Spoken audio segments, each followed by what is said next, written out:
Hello అందరికీ, అందరూ బాగున్నారా? అందరూ బాగుండాలి. అయితే ఈ వీడియో గత 10 సంవత్సరాల వీడియో అనమాట. అంటే మేము మొదటిగా శ్రీరామనవమి చేసిన వీడియో. అయితే ముందు వీడియో మొత్తం అంతా నా దగ్గర అయితే లేదండి. ఈ వీడియో కూడా నాకు చాలా రోజుల తర్వాత డౌన్లోడ్ అయింది. సో అందుకని సరే ఉన్న వీడియో మొత్తం నేను యూట్యూబ్లో పెట్టాలన్న ఉద్దేశంగా ఈ వీడియో అయితే డౌన్లోడ్ చేశానన్నమాట. అప్పట్లో రామవరప్పాడుకి రోడ్లు కూడా ఉండేవి కాదండి. బడేవారి స్ట్రీట్, బడేవారి వీధి వాటర్ ట్యాంక్ దగ్గర పంచాయతీ వారి స్థలం ఉండేది. అక్కడ డంపింగ్ యార్డ్ కింద చేసేసారు. సో చుట్టుపక్కల ఇంత డెవలప్మెంట్ ఉన్నా మాకు కనీసం సిమెంట్ రోడ్లు లేవు. అలాగే ఇంత డెవలప్మెంట్ అయిన ఏరియాలో డంపింగ్ యార్డ్ చేయటం ఏంటి అన్న ఒక్క విషయంగా పట్టుకొని, అంటే చుట్టుపక్కల అందరం కలిసి ఐకమత్యమే మహాబలం అన్న నినాదాన్ని గట్టిగా నమ్మి శ్రీరాముని నమ్ముకొని శ్రీరామనవమి చేశామన్నమాట. మొదటి సంవత్సరం 2015 ఏప్రిల్ 4వ తారీఖు శ్రీరామనవమి చేశామన్నమాట. అందరూ ఒక మాట అనుకొని ఇక దేవుడి మీద భారం వేసి శ్రీరామనవమి మొదలుపెట్టాము. అది మొదలుకొని తరువాత 7 సంవత్సరాలు, అంటే కరోనా టైంలో 2 ఏళ్ళు చేయలేదు, మళ్ళీ బిఫోర్ లాస్ట్ ఇయర్ వరకు చేశాము. సో ఈ 2 ఇయర్స్ కొంచెం కుదరక అందరూ ఇక ఎవరు బిజీలో వాళ్ళు ఉండటం. ఎందుకంటే శ్రీరామనవమి చేయాలి అంటే అందరం కలిపి చేయాలి కదండి. సో అందుకని ఇప్పుడు చెయ్యట్లేదు. దేవుడి దయ వల్ల నెక్స్ట్ ఇయర్ నుంచి మళ్ళీ పునఃప్రారంభించాలనేది మా గట్టి కోరిక అనమాట. సో మీరందరూ కూడా కోరుకోండి. ఎందుకంటే మా దగ్గర శ్రీరామనవమి చాలా చాలా బాగా చేస్తాము. అందరూ బాగా చేస్తారు. మా దగ్గర కూడా చాలా బాగా చేస్తాము. మేము అదే రోజున భోజనాలు అలాగే ఊరేగింపు కూడా చేస్తామన్నమాట. ఇక తర్వాత రాత్రికి పాన్పు అంతా అయిపోయిన తర్వాత మరుసటి రోజు, అంటే శుక్రవారం కానీ మంగళవారం కానీ వచ్చిందనుకోండి, ఆ రోజులు కాకుండా తరువాత రోజు మేము నిమజ్జనం చేసేస్తాము ఈ విగ్రహాలని. ఎందుకంటే దేవాలయాల్లో పెట్టినా సరే ఇంత విగ్రహాలకి పూజలు జరగవు కదండి, వాళ్ళు కూడా చెట్టు కింద అట్లా ఉంచేస్తారు. కాబట్టి మేమైతే కృష్ణానదిలో నిమజ్జనం చేసేస్తాము. ఇలా ఒక గట్టి సంకల్పంతో మేము కోరుకొని శ్రీరామనవమి మొదలుపెట్టామండి. మీరు నమ్మరు కానీ శ్రీరామనవమి మొదలుపెట్టిన నెల తిరగకుండానే మాకు ఆ డంపింగ్ యార్డ్ తీసేశారు. అలాగే ఇక మెల్లగా సిమెంట్ రోడ్స్ మొత్తం అన్నీ పడిపోయాయి. మ్యాక్సిమము ఇప్పుడు రామవరప్పాడులో సిమెంట్ రోడ్డు లేని వీధంటూ లేదంటే మీరు నమ్ముతారా? అంత డెవలప్ అయిపోయింది. అంటే మనం శ్రీరామనవమి చేయటం వల్ల అని కాదు, అందరం యూనిటీగా ఉండి అందరూ కావాలనుకొని అందరము గట్టిగా ఆ ఏరియా డెవలప్ అవ్వాలి అని అనుకున్నాం. కాబట్టి డెఫినెట్గా దేవుడు కూడా సహకారం అందించాడని మేమైతే ఎప్పుడు అనుకుంటామండి. సో 10 సంవత్సరాల క్రితము అందరం కలిసి ఈ విధంగా చక్కగా శ్రీరామనవమి జరుపుకున్నామన్నమాట. సో ఆ వీడియో ఎందుకు ఇన్నాళ్ళు మిస్ అయిపోయిందా అని ఫీల్ అవుతున్నాను. సో దేవుడు నిజంగా ఈ సంవత్సరం శ్రీరామనవమి చేయనందుకు, ఇలా మాకు ఈ వీడియో క్యాప్చర్ అయినందుకు నాకైతే చాలా చాలా హ్యాపీగా ఉంది. సో ఈ విధంగా అందరం కలిసి చేశామన్నమాట. 2015 ఏప్రిల్ 4వ తారీఖున శ్రీరామనవమి. సో అంటారు కదండి, శివుడు ఆజ్ఞ లేనిది చీమ కూడా కదలదని. నిజంగా మేము ఇన్ని సంవత్సరాలు ఇంత సక్సెస్ఫుల్గా చేశాము అంటే ఇక దేవుడు బాగా కోఆపరేట్ చేసినట్టే. మరి ఎందుకో ఈ 2 సంవత్సరాల నుంచి చేయలేకపోతున్నాము. ఇక దేవుడు మాకు కూడా గట్టి సంకల్పం ఇవ్వాలి. ఇంకా నుంచి ప్రతి సంవత్సరం శ్రీరామనవమి చక్కగా జరుపుకోవాలని చెప్పి నేను గట్టిగా అనుకుంటున్నాను. సో మీరందరూ కూడా బ్లెస్సింగ్స్ ఇవ్వండి.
ఫస్ట్ సంవత్సరం శ్రీరామనవమి పీటల మీద కూర్చున్నామని ఇక మా బంధువులు అందరూ కూడా చక్కగా విచ్చేసి మమ్మల్ని చక్కగా ఆశీర్వదించారండి.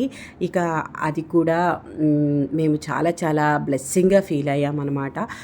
ఎందుకంటే మా మా అమ్మ నాన్న, మా అత్తయ్య, మా మామయ్య, మా అమ్మమ్మ, మా తాతయ్య ఇట్లా ప్రతి ఒక్కరూ మాకు చక్కగా, మా మేనత్తలు అలాగే మా బాబాయ్ వాళ్ళు అందరూ కూడా మాకు చక్కగా ఆశీర్వచనం ఇచ్చారు.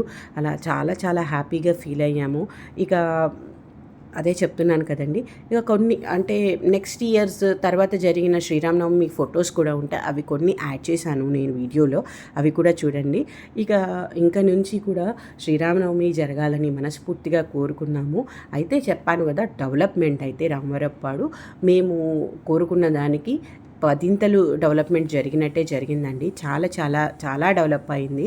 సో దేవుణ్ణి ఏది కోరుకుంటే అది మనకి తప్పకుండా ఇస్తాడు అనడానికి ఇది ఇంకా గట్టి నిర్వచనమే కదండి. ఇంతకు మించిన నిదర్శనం మనకి ఏం కావాలి చెప్పండి.